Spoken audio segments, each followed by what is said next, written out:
Welcome back to the deep dive. Today, we're diving into something really common, often quite disruptive, and frankly, often misunderstood: pelvic pain in women. Hmm. And we're not just talking about minor aches. Our sources show this is a huge reason women end up at the gynecologist's office, affecting daily life, relationships, even sex life. But it's also known for being incredibly tricky for doctors to manage effectively. Yeah, it really is. And that difficulty, it really comes down to the sheer number of things that could be causing it. It's complex. So if we want to get to that, professional level of understanding, really master this area, Right. we have to start by drawing a really clear line in the sand. We need to separate acute pelvic pain from chronic pelvic pain, or CPP. They're fundamentally different beasts. Okay, so different approaches needed. What's our mission then for this deep dive, aiming for that mastery? Our mission is basically to give you, the listener, a really solid roadmap. We're going to unpack all the different causes, looking across all age groups. We'll get into diagnostic details, especially, where things often get missed. And the treatments. And definitely the targeted, up-to-date management strategies. Because acute pain, that's all about speed, figuring out the immediate threat. Chronic pain, well, that requires a whole different kind of patience and a much broader view. All right, let's tackle acute first. When pain hits suddenly, hard, the sources are unanimous. This is an emergency, like sirens blaring emergency. Absolutely. Seconds count. Right. Acute pain almost always signals some kind of significant, sudden problem happening right now that needs quick investigation and often immediate action, medical or surgical. So what are those first steps when someone presents like that? It's pretty standardized because you're ruling out the worst case scenarios first. You need a hemoglobin, an HP check right away. Tells you about blood loss, crucial if something's ruptured. Okay. Like a white blood cell count, a TLC, looking for signs of acute infection, maybe appendicitis, maybe pelvic inflammatory disease, PID. A quick ultrasound is essential and absolutely critical, a urine pregnancy test. Why the pregnancy test so urgently? Because, especially in women of reproductive age, an obstetric cause, something related to pregnancy, is arguably the most immediate potential life threat. You have to rule that out first. Okay, let's break it down by age. Makes sense. Before girls start menstruating, in that premenarcheal group, what are we most concerned about? Yeah, in very young adolescents, premenarcheal girls, the pain is most often not gynecological. That's the first thing to remember. Really? So what is it then? Clinicians need to think about common things first, like urinary tract infections, UTIs, or acute appendicitis, general tummy issues. But you also have to keep in mind rarer systemic things, like acute porphyria, or even, depending on background, abdominal TB. Okay, so non-gynae first. But what about gynecological causes in this young group? They must happen sometimes. They do, yes. And when they do, it often relates to congenital issues, problems with how things develop, like hematocolpos or hematometra. What are those exactly? Basically, menstrual blood gets produced, but it can't get out. There might be an imperforate hymen or some other blockage. So the blood backs up, distends the vagina or uterus, and that causes pretty severe acute pain. Ah, okay. Mechanical blockage. What about the ovaries in young girls? Ovarian issues are definitely relevant. We worry about cysts. They can rupture, bleed, occasionally be malignant, though that's rarer. But the big acute emergency with ovarian cysts in this age group is ovarian torsion. Twisting. Exactly. The ovary twists on its blood supply.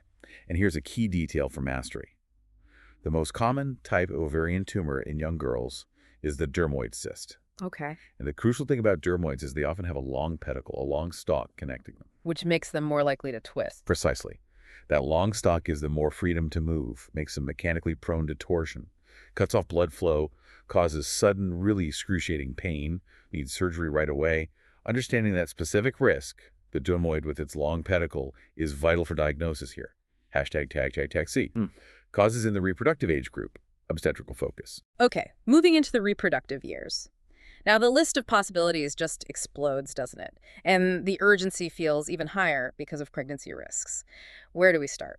We start with the most dramatic, most life-threatening, ectopic pregnancy. Right, pregnancy outside the uterus. Yes. The classic picture is severe abdominal pain, often one-sided.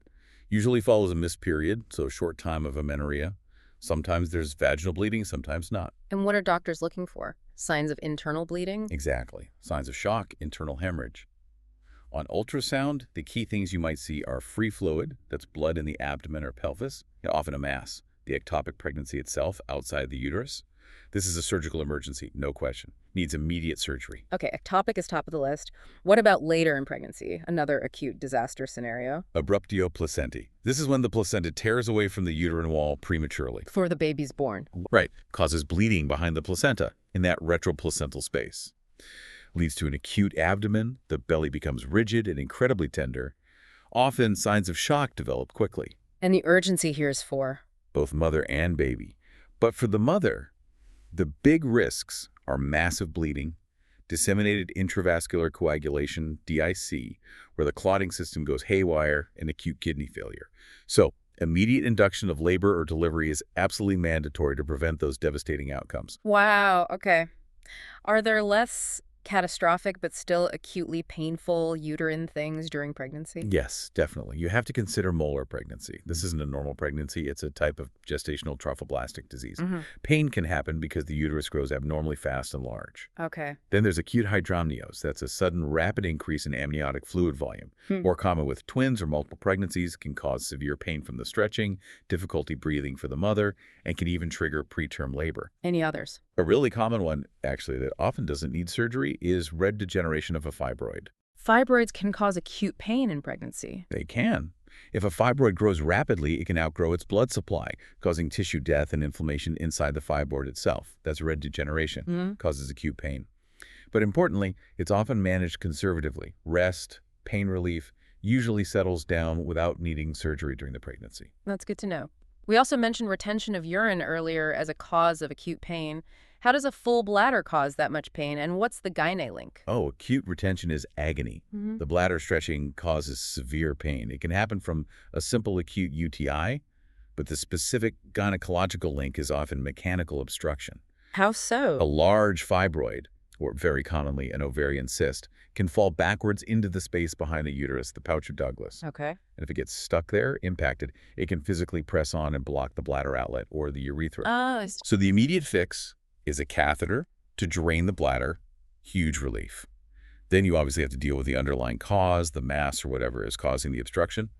Hashtag KNDD, causes in the reproductive age group, gynecological focus. Okay, shifting gears within the reproductive age group, let's talk non-pregnancy related causes. Acute PID, pelvic inflammatory disease, seems like a big one. It is very common. Presents as lower abdominal pain, often on both sides, typically with a fever, maybe urinary symptoms like burning or frequency. Any clues in the history? Often, yeah. You might find a link to recent sexual activity or maybe a recent procedure involving the uterus, like having an IUD inserted. It's an infection, needs prompt aggressive antibiotics to prevent long-term problems like infertility or chronic pain later on. Now, endometriosis, we usually think of that as chronic. Right. But it can cause acute pain. How? It can, absolutely. The acute pain usually comes from something sudden happening, like the rupture of a chocolate cyst that's an endometrioma, a cyst filled with old blood. Or sometimes there's just sudden leakage of blood or fluid from an endometriotic lesion into the abdominal cavity. That old blood is incredibly irritating to the peritoneum, the lining of the abdomen. Causes sort of chemical peritonitis, sharp pain, needs urgent investigation, usually laparoscopy or laparotomy. And torsion again. Can fibroids twist too? Yes, just like ovarian cysts, a fibroid on a stalk, a pedunculated fibroid, can twist on its blood supply. Torsion of an ovarian cyst or pedunculated fibroid is another major cause of acute gynae pain. It feels like most of these acute emergencies, torsion, rupture, ectopic, the underlying thing is often benign, like a cyst or fibroid, right? What about cancer presenting acutely? That's a really, really important point for everyone, especially patients, to grasp. While we're rushing around dealing with the acute pain, malignant tumors generally do not cause acute pain.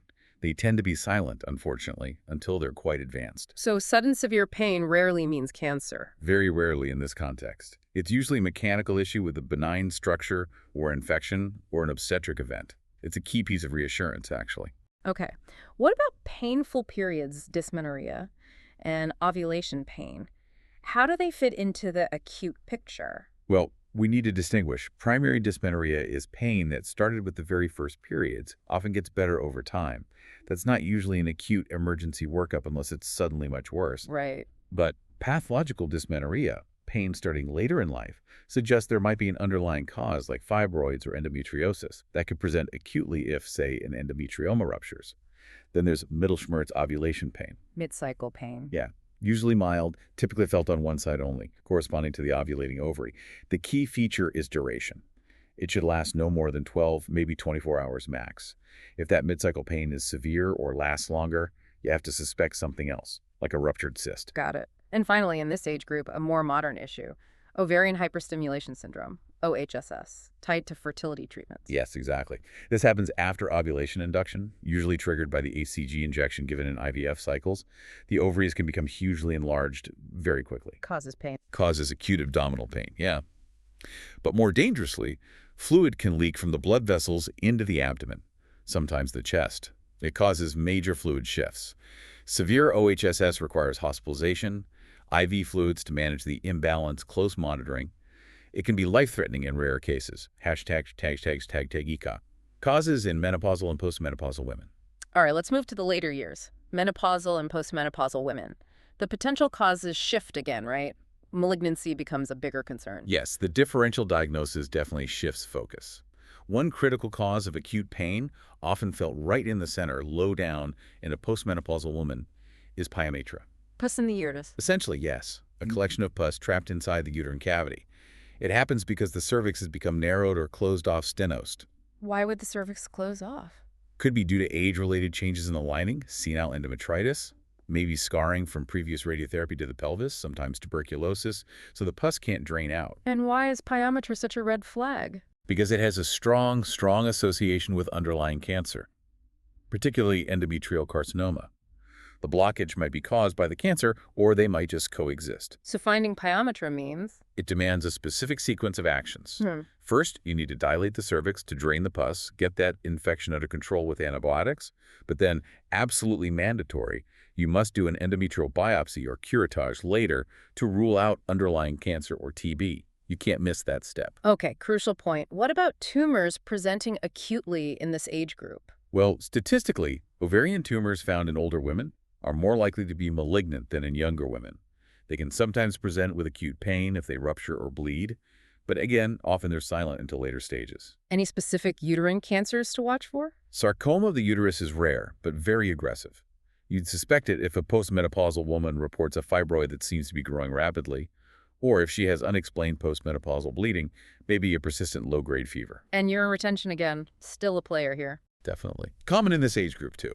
Often related to significant pelvic organ prolapse, maybe bladder neck obstruction from other causes, or just a simple urinary infection. #3 The complexity of chronic pelvic pain, CPP. Okay, we've covered the emergencies, the acute situations requiring speed. Now let's pivot to the other side. Chronic pelvic pain, CPP. This is the pain that, well, just doesn't go away. Defined as pain lasting more than 6 months, Yeah. right? And not strictly tied to the menstrual cycle. Exactly. A cyclical pain, 6 months or more. And that duration, that persistence, changes everything about the clinical approach. This is where things get really challenging in gynecology. Why so challenging? Because these patients, often they've been on a real journey, seen multiple doctors, had countless tests, maybe even surgeries, but the pain persists. No clear diagnosis, no relief. It's incredibly frustrating for them and for the clinicians trying to help. The stats are pretty striking, aren't they? They really are. About 15% of women report CPP. Around 10% end up seeing a gynecologist specifically for it. And in many centers, get this, 30 to 40% of all diagnostic laparoscopy surgeries, just to look inside, are done solely to investigate CPP. It's a huge burden. #B, the neurosis quandary. Now, historically, there was this issue. If a doctor couldn't find an obvious cause, like a big fibroid or clear endometriosis, the pain was sometimes dismissed, right? Called psychosomatic or blamed on neurosis. Our sources really push back on that. Oh, strongly. And this is probably one of the most important shifts in understanding CPP in recent decades. It's crucial for achieving mastery here. Yes, many women who have lived with debilitating, unexplained pain for years do show signs of anxiety, depression, maybe what looks like neurosis. I mean, wouldn't you? But the critical insight, confirmed by studies now, is that the neurosis is almost always the result of the chronic pain, not the cause. We have to start by validating their experience. The pain is real. There's even a recognized diagnosis now, chronic pelvic pain syndrome, CPPS. It acknowledges the reality of the pain, even if we can't immediately pinpoint a big structural lesion.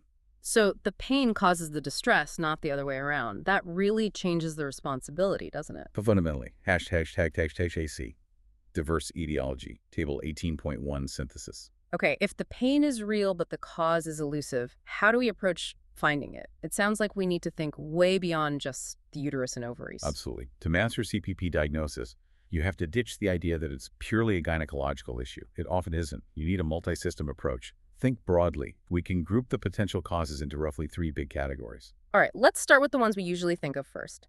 The gynecological organic causes, the structural problems. Right. These are the usual suspects.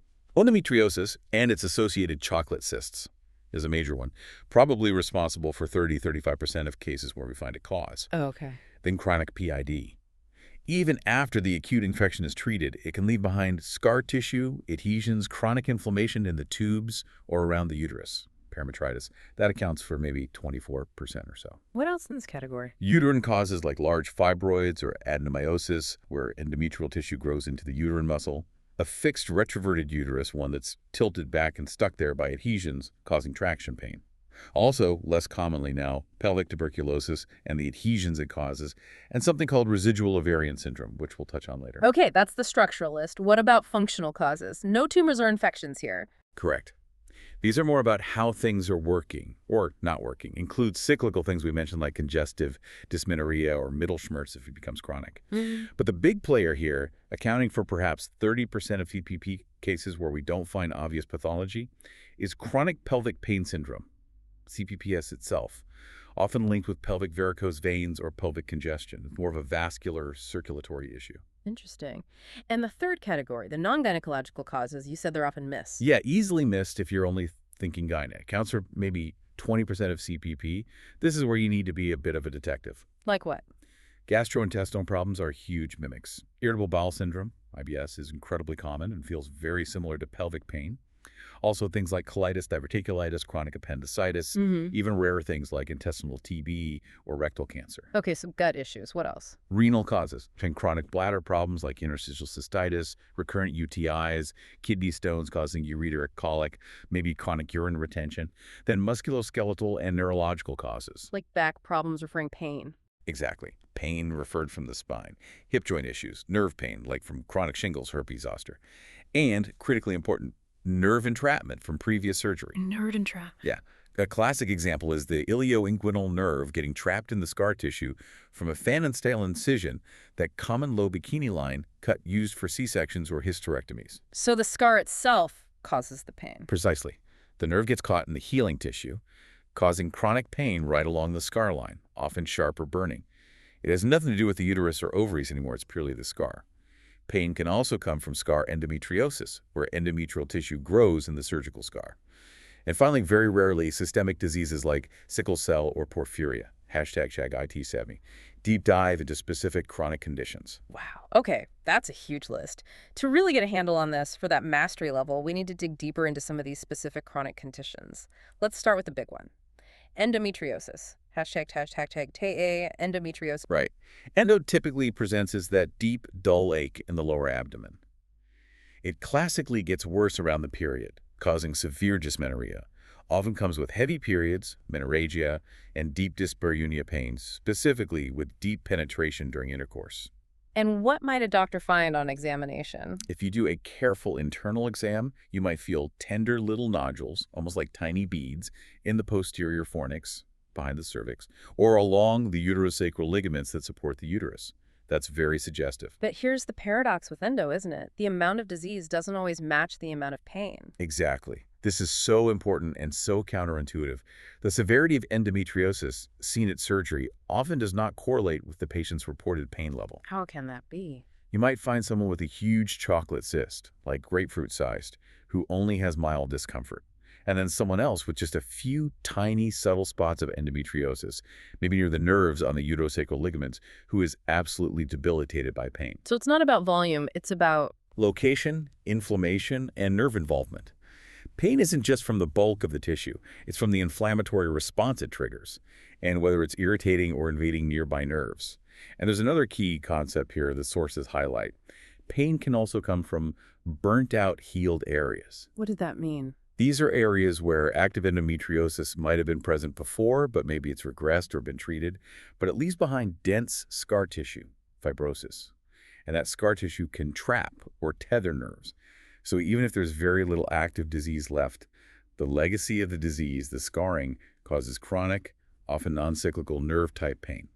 Hashtag B, pelvic adhesions and mobility. Okay, let's talk about adhesions that scar tissue from old infections like PID or previous surgeries. They're found all the time during laparoscopies for CPP, but our sources draw a really critical distinction here, maybe even a dangerous one if ignored. Yes, this might be one of the most vital clinical warnings in this whole deep dive.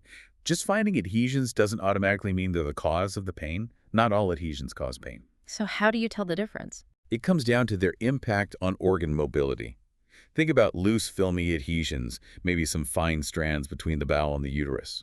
If they don't really restrict how the organs move around normally, they are almost always asymptomatic. They don't cause pain. So if a surgeon sees those loose, filmy adhesions during a diagnostic lap for pain, what should they do? Here's the caution. The sources strongly advise against routinely breaking down those asymptomatic loose adhesions, Why not? Seems logical to clean things up. because the very act of cutting or burning those adhesions, adhesiolysis, causes tissue injury and triggers a new healing process. And very often the body responds by forming new adhesions that are denser, thicker, and potentially much more painful than the original ones were. So the cure can actually make the chronic pain worse. Ironically, yes, it's a known risk. Painful adhesions are typically the dense, thick ones that clearly tether organs together, restrict their normal movement, or physically entrap structures like the ovaries or tubes. That pulling and lack of mobility causes pain. Plus, the adhesion tissue itself can sometimes contain nerve fibers, which get stretched and trigger pain signals when the organs try to move. ###NOBC, chronic pelvic pain syndrome, CPPS, pelvic venous congestion. Right, this is crucial. Now let's tackle that other major cause of CPP where there's often no obvious structural problem found initially. Chronic pelvic pain syndrome, often linked to pelvic venous congestion, vascular, not structural, easily missed on standard scans. Very easily missed. CPPS is basically chronic pain, where the initial exam and basic ultrasound look normal. But if you investigate further, often with laparoscopy or specific imaging, you find these dilated, sluggish pelvic veins, venous stasis, blood just pooling there. What are the telltale symptoms? How would you, the listener, recognize this possibility? The absolute hallmark symptom is the nature and timing of the pain. It's typically described as a heavy, dull, aching sensation deep in the pelvis or lower back flanks. And here's the key. It's specifically worsened by being upright, standing, walking, even bending over for prolonged periods. Then the flip side. Critically, the pain is significantly relieved, sometimes completely, by lying down flat. That posture link is very specific. What's the mechanism? Gravity. Pretty much. It's thought that valves in the ovarian veins and internal iliac veins aren't working efficiently. So when the woman stands up, gravity causes blood to pool excessively in the network of veins in the pelvis. This venous engorgement and pressure causes that dull, aching pain. Lie down, gravity helps the blood drain out, pressure drops, pain gets better. Are there other symptoms that often go along with this? Yes, frequently. Patients often report congestive dysmenorrhea, that pain starting days before the period. Also dyspareunia, and often a persistent ache after intercourse called postcoital ache. And interestingly, there seems to be a link. Maybe up to 50% of women with CPPS also have polycystic ovarian syndrome, PCOS. Any other clues? The location of the pain can sometimes feel like it shifts or changes depending on body position. That's another hint towards a congestive cause. How do you definitively diagnose this if ultrasound might miss it? Doppler ultrasound can sometimes show slow flow or dilated veins, giving you a clue. But the gold standard diagnostic tool used to be transuterine or pelvic phonography. Injecting dye into the veins. Exactly. Injecting contrast dye and taking x-rays to visualize the pelvic veins directly. A positive diagnosis is confirmed if the main pelvic veins, like the ovarian veins, are dilated to more than 10 millimeters in diameter, and if the dye clears out very slowly, confirming the stasis, the pooling. Nowadays, CT or MR venography are more common. #D. Other organic gynecological causes. Okay, let's quickly revisit some other organic gyna causes. Chronic PID, you mentioned the main issue is the damage left behind. Right. The legacy of chronic PID is inflammation and scarring. Leads to persistent pain, often bad dyspareunia, sometimes infertility. The key finding on exam is often a uterus that feels fixed and retroverted. It doesn't move freely when the doctor examines because it's stuck down with adhesions. And fibroids or adenomyosis, how do they cause chronic pain? Primarily through their sheer thighs and weight, causing a feeling of heaviness, pressure, and pelvic congestion. Large fibroids or a bulky adenomyotic uterus can just make the whole pelvis feel heavy and achy. Sometimes they're associated with secondary PID as well. One specific type of pain, though, some mucous fibroids, the ones bulging into the uterine cavity, can cause colicky cramping pain, almost like severe menstrual cramps, as the uterus tries to contract and expel them. And you mentioned residual ovarian syndrome. What is that exactly? This is a very specific situation. It happens after a hysterectomy where the surgeon deliberately left one or both ovaries behind to preserve hormone function. But later on, those remaining ovaries develop dense adhesions to surrounding structures, the bowel, the pelvic sidewall. These adhesions then cause chronic pain and often dyspareunia. The only real effective treatment is often another surgery to remove those adhered painful ovaries. Hashtag e-dysmenorrhea and ovulation pain. Just to clarify the cyclical pains within this chronic spectrum, congestive dysmenorrhea, how is that different from regular period pain? The timing is key. Congestive dysmenorrhea is characterized by that dull, heavy ache, starting typically a few days before the period actually begins. It's related to that premenstrual buildup of pelvic congestion and fluid. Often it gets better once the flow starts properly. In Mittelschmerz, ovulation pain, you mentioned it's linked to prostaglandins, which is why NSAIDs work well. That's the leading theory, yes. Yeah. The pain around ovulation is thought to be caused by a combination of factors. Maybe slight irritation from the fluid released when the follicle ruptures, but also potentially from the smooth muscle around the follicle contracting. That contraction seems to be mediated by prostaglandins, specifically PGF2A. And NSAIDs blocked prostaglandins. Exactly. NSAIDs are prostaglandin synthetase inhibitors. They block the production of prostaglandins, hence they're usually quite effective for typical Mittelschmerz. Hashtag F psychological factors. Okay, let's circle back one last time to the psychological aspect, just to really hammer home the modern understanding. Absolutely essential to reiterate this. While, yes, chronic pain sufferers often exhibit anxiety, depression, or other signs of psychological distress, the standard of care now recognizes this is overwhelmingly the result of living with constant, unexplained, debilitating pain. It's not the primary cause. So just treating the neurosis won't fix the pain. Rarely, if ever, on its own. Psychological factors can amplify how pain is perceived and reported, certainly, and psychological support is crucial for coping. But relying only on antidepressants or therapy usually fails to relieve the underlying physical pain component. Medications like SSRIs, fluoxetine, sertraline can definitely help manage the associated depression or anxiety, improve quality of life, but they work best as part of a multimodal approach, combined with treatments aimed at the likely physical source of the pain. All right, so we understand the complexity. Now, how do we systematically work through it? The diagnostic workup is key to mastery here. Starts with listening, right? The history. Hashtag. History and clinical assessment, connecting the dots. The history is absolutely foundational. You can often get 80% of the way to the diagnosis just by listening carefully. You need painstaking detail about the pain itself. Like what exactly? When did it start? What does it feel like? Sharp, dull, burning, cramping? How long does it last? Where exactly is it? Does it radiate anywhere? And critically, what makes it better or worse? Its relationship to periods, intercourse, posture, like standing or lying down, bowel movements, urination, all vital clues. Any specific history points to ask about? Oh yes, previous pelvic surgeries, history of IUD use, raises suspicion for infection adhesions, any history of tuberculosis, family history of cancer. That last one is important because sometimes intense cancer phobia can magnify the distress associated with even minor pelvic symptoms. Understanding that fear is part of the picture. And the physical exam, can feeling the location of tenderness really point you in the right direction? It can be surprisingly specific. For example, ovarian pain, whether it's from a cyst, endo, PID involving the ovary, classically localizes to a specific point, roughly at the junction of the middle and inner 2/3 of an imaginary line drawn from the hip bone, anterior superior iliac spine, to the belly button. Wow, that's specific. Yeah. Tenderness right there strongly points towards an ovarian issue. Also, during the internal exam, feeling if the uterus or ovaries are stuck, if they don't move freely, that immediately suggests dense adhesions or chronic inflammation. Hashtag #ChadB, imaging and specialized tests. Okay, history and exam give clues. What if things are still unclear?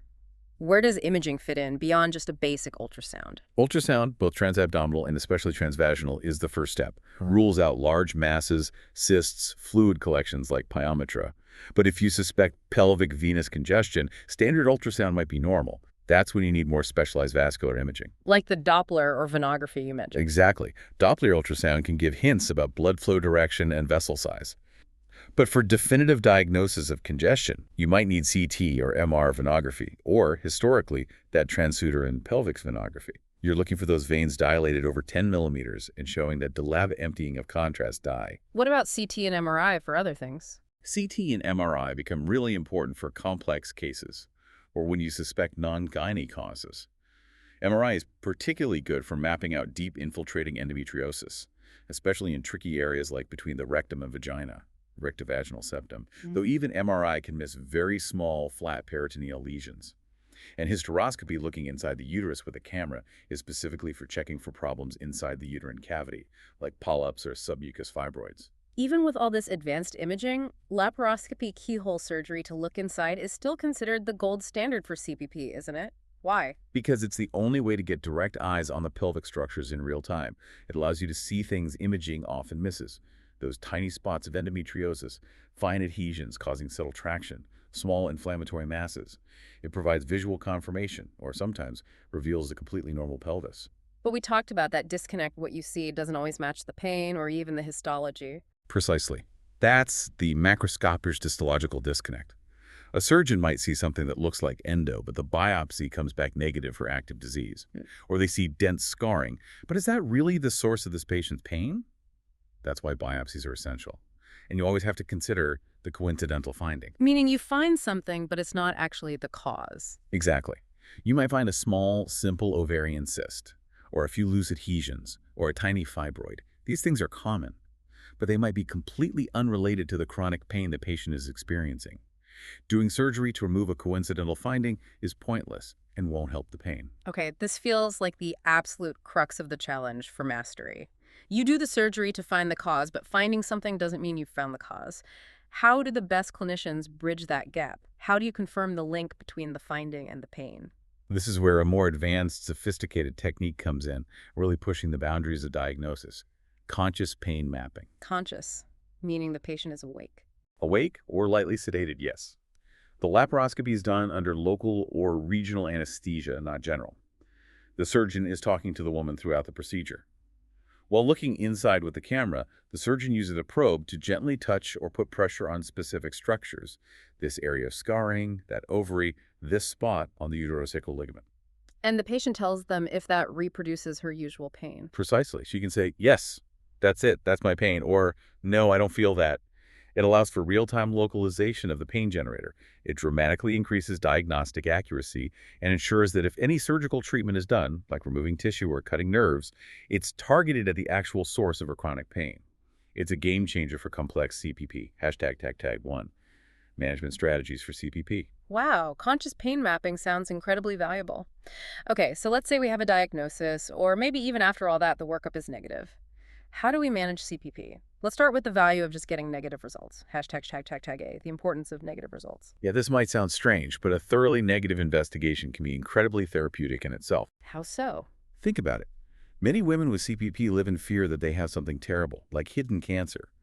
Going through a comprehensive workup, good imaging, maybe even a diagnostic laparoscopy, and being told definitively that there is no serious pathology found, that's hugely reassuring. It effectively eliminates that cancer phobia, which is often a massive part of their psychological burden. Just that reassurance can significantly improve their quality of life, even if some level of pain remains. #B medical management, hormonal focus. Okay, reassurance is powerful, but what about actually treating the pain, especially if we suspect endo or maybe that pelvic congestion? Hormones seem like a mainstay. They often are, especially for suspected endometriosis or CPPS related to congestion. The main rationale for using progestogen therapy comes down to its anti-estrogenic effects. How does that help? While estrogen tends to dilate blood vessels, potentially worsening pelvic congestion, estrogen also fuels the growth of endometriosis. Progestogens do the opposite. They tend to constrict pelvic veins, reducing blood flow and congestion. They also suppress ovulation and shrink endometrial tissue, both active and ectopic. So what specific progestogen drugs are used? Oral options like medroxyprogesterone acetate, MPDA, are common, maybe up to 30 milligrams daily, often taken continuously for 9-12 months or longer. Are there other ways to deliver it? Yes, and often preferred for long-term management due to fewer systemic side effects, is the Mirena IUCD, the hormonal IUD. It sits inside the uterus and releases a small amount of progestogen, levonorgestrel, similar to MPDA, directly into the pelvis every day. So it acts locally. Primarily locally, yes. It's very effective for reducing pain, especially pain associated with heavy periods or adenomyosis. It lasts for 5 years, and it's also a highly effective contraceptive. It's a great option for many women. What about other hormonal approaches? GnRH agonists are another option.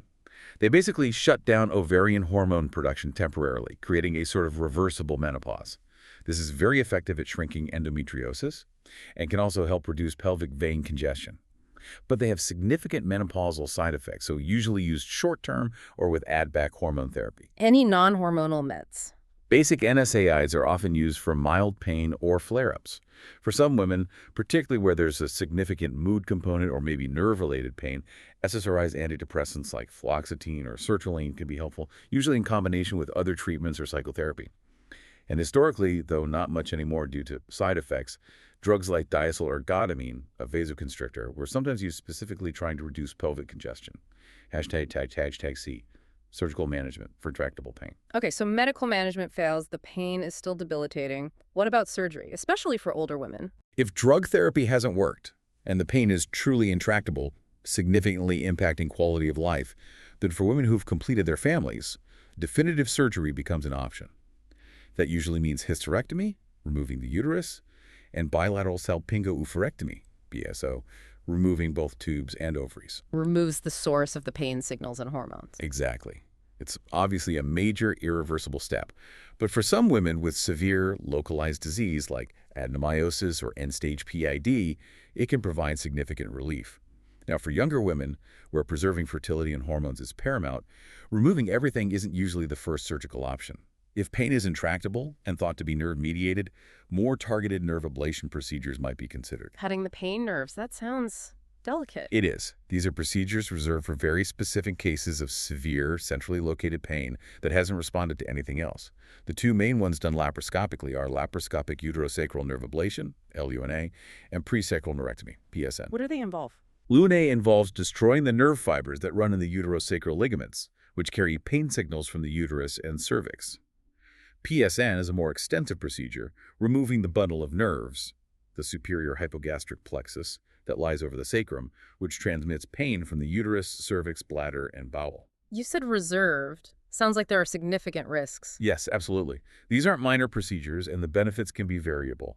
LUNA carries risks including potential bladder problems, constipation, even uterine prolapse later on, and a small risk of injuring the ureter nearby. PSN is technically difficult, carries a significant risk of major bleeding near the large pelvic blood vessels, and can also cause bladder or bowel dysfunction. So, really reserved for highly selected cases after extensive counseling.